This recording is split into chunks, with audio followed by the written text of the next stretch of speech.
जय हरि विष्णु। अब हम आत्मा का बदला भाग 2 बता रहे हैं। पीछे हमने देखा था कि 2 सहेलियां थी, दीपा और सविता। अच्छी प्रकार से रह रही थी, लेकिन अचानक दीपा की तबीयत खराब हो गई। जिस घर में रहती थी उस घर में कुछ था, और जहाँ मकान किराए पर ले रखा था वह किराए लेने के लिए आया। तब उनको पता चला कि दीपा को बुखार नहीं बल्कि उसकी तबीयत अन्य कारण से खराब थी। राहुल के जाते ही दीपा की तबीयत अधिक बिगड़ गई। सविता बहुत घबरा गई। उसने दीपा के घर फ़ोन कर दिया। उसकी माँ ने फ़ोन उठाया।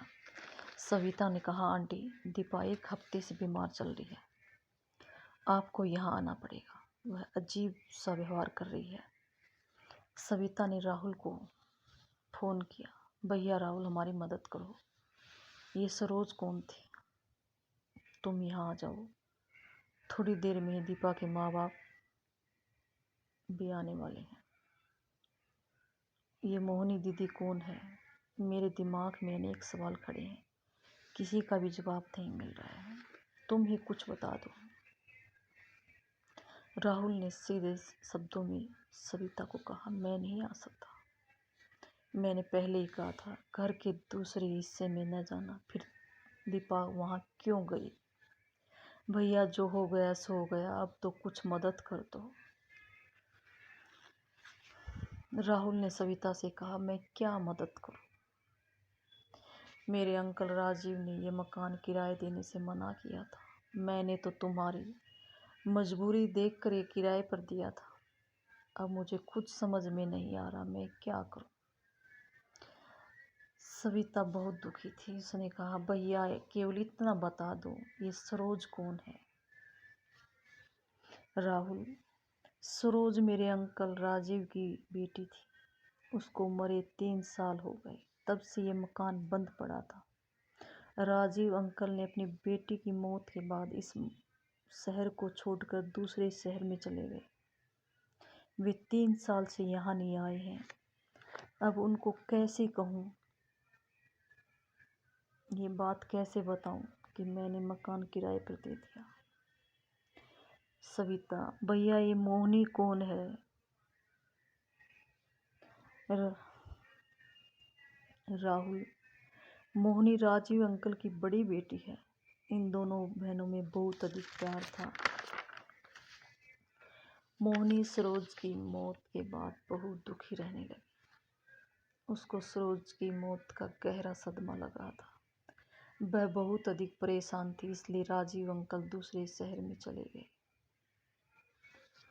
भैया, मुझे ये बता दो, सरोज की मौत कैसे हुई थी? राहुल, सविता, सरोज ने आत्महत्या की थी। लेकिन क्यों? राहुल, उसको रोहित नाम के लड़के से प्यार हो गया था। वह उससे शादी करना चाहती थी। रोहित भी तैयार था, लेकिन रोहित के माँ बाप ने मना कर दिया, क्योंकि दोनों की जातियां अलग अलग थी। इसी दुख में सरोज ने आत्महत्या कर ली। सरोज ने तो भागकर शादी करने को भी तैयार थी, लेकिन रोहित ने इनकार कर दिया। वह ये सदमा सहन नहीं कर सकी और फांसी लगा ली। दीपा के माँ बाप और भाई आ गए थे। दीपा ने जैसे ही अपने भाई को देखा तो वह जोर जोर से चिल्लाने लगी, रोहित, तुमने मेरे साथ धोखा किया। मैंने तुमको दिल से चाहा और तुमने शादी करने से इनकार कर दिया। तुम्हारे माँ बाप को अब मालूम पड़ेगा एक बेटी का दर्द क्या होता है। रोहित हैरान था कि ये आवाज़ तो दीपा की नहीं, ये सरोज की है। रोहित ने अपने माँ बाप को कहा, सरोज वापिस आ गई पापा, सरोज वापिस आ गई। दीपा के माँ बाप ने हाथ जोड़कर कहा, बेटी हमें माफ कर दो, दीपा के शरीर को छोड़ दो। तुम्हारी जो भी इच्छा होगी हम पूरी करेंगे। बताओ बेटी तुम्हारी क्या इच्छा है? सरोज, जीते जी मेरी इच्छा पूरी नहीं की, अब मरने के बाद कर दोगे? हाँ बेटी कर देंगे, पर दीपा के शरीर को छोड़ दो तो। सरोज, मैं रोहित से शादी करना चाहती हूँ। रोहित?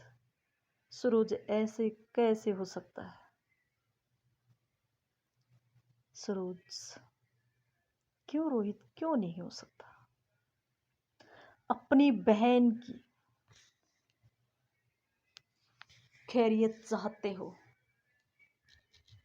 तो तुम्हें मुझसे शादी करनी पड़ेगी।